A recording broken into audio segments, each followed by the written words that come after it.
আসসালামু আলাইকুম, welcome to my channel. কী অবস্থা সবার? আলহামদুলিল্লাহ আমি ভালো আছি। নতুন একটি ভিডিও নিয়ে চলে আসলাম। তো গতকাল আমি বলেছিলাম আমি ইংরেজিটা শুরু করেছি, সেই অনুযায়ী আজকে সকালবেলা পড়া শুরু করেছিলাম।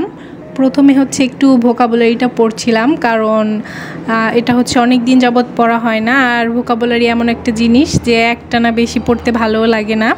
তাই আমি ঠিক করেছি প্রতিদিন সকালবেলা কয়েক পেজ করে, মানে 5 পেজ বা 10 পেজ এরকম করে একটু একটু করে পড়ব।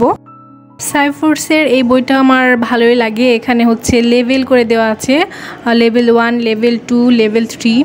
তো লেভেল 1-এ যেটা একদমই মানে যেগুলো আমরা প্রায় সময় সচরাচর ব্যবহার করি, মানে একদমই সহজ। লেভেল 2-তে তার চেয়ে একটু কঠিন, আর লেভেল 3 সেটা একটু কঠিন। তো এভাবে পড়তে আসলে ভালোই লাগে। লেভেল 1টা অত বেশি কষ্ট হয় না, তো এই জন্য আমি এটা থেকেই পড়ি। এর আগে একবার পড়েছিলাম, কিন্তু পুরোটা আসলে শেষ করতে পারিনি। এবার ইনশাল্লাহ শেষ করব। পড়া শুরুর আগে আমি স্ক্রিনে একটা জিনিস দেখিয়েছিলাম, আমি জানি না আপনারা খেয়াল করেছেন কি না। তো লেখাটা এরকম, এটা সাইফোর্স বইয়ে একটা লেখা আর কি, ভোকাবুলারি বইটাতে। ভাষা হলো একটি অভ্যাস। আমরা কখনোই কিন্তু বলি না আমি ভাত খাও, শতবার বলি আমি খাই। বলতে বলতে এটা অভ্যাস হয়ে গিয়েছে।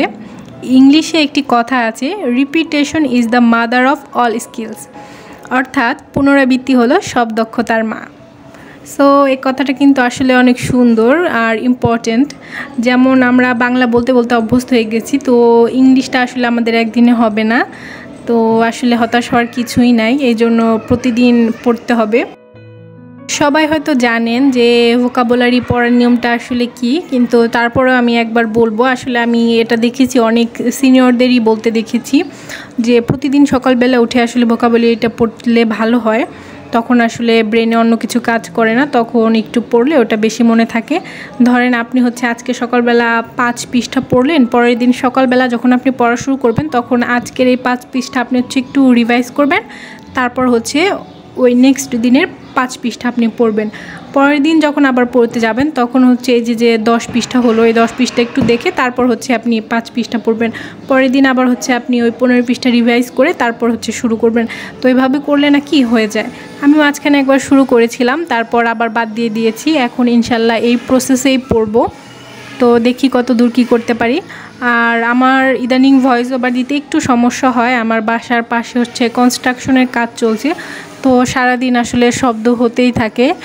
সো এটার জন্য আমি দুঃখিত আসলেই।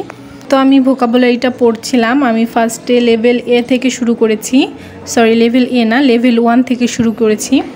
এই বইটার আরও একটা সুন্দর পার্ট আমরা যখন ওয়ার্ডটা পড়ব, তখন এর সিনোনিম অ্যান্টোনিমগুলোও পড়া হয়ে যায়, মানে এর সাইডেই দেওয়া থাকে। আমি আসলে অন্যান্য অনেকগুলো বই পড়িও নি, আমি জানি না কোনটাতে কীভাবে দেওয়া আছে। তো আমার কাছে এই বইটাই ছিল, আমি অনেক আগে থেকে এই বইটা পড়তাম। তো এই যে একটা ওয়ার্ড দেওয়া থাকে, তার পাশে তার সিনোনিম অ্যান্টোনিমগুলো দেওয়া থাকে। তো ওটা পড়লে দেখা যায় যে সিনোনিম অ্যান্টোনিমগুলোও পড়া হয়ে যাচ্ছে। এই জন্য আসলে এই বইটা আমার অনেক ভালো লাগে। আর এই বইটা মনে হয় অনেক বেশি ফেমাস, আপনাদের অনেকের কাছেই থাকতে পারে বা আছে। তো অনেক দিন পর যেহেতু ভোকাবুলারিটা পড়া শুরু করেছি, আমি বেশি চাপ নিতে চাচ্ছিলাম না। আমি 4 পৃষ্ঠাই পড়েছিলাম। এ দিয়ে 4 পৃষ্ঠাই ছিল, এই জন্য ভাবলাম যে আজকে 4 পৃষ্ঠা পড়ি, কালকে বি থেকে শুরু করব। এই জন্য 4 পৃষ্ঠাই পড়েছিলাম। এরপর আমি আসলে একটু গ্রামার পড়তে চাচ্ছিলাম। ভাবছিলাম যে কোন টপিক্সটা দিয়ে শুরু করব, পরে ভাবলাম যে সহজগুলা থেকে পড়ি, তারপর ভাবলাম নাম্বারটা পড়ি, নাম্বার দিয়ে শুরু করি। আর গতকাল টেন্সটা এমনি পড়েছিলাম। টেন্স তো আমরা সবাই পারি, মানে একটু দেখলাম আর কি।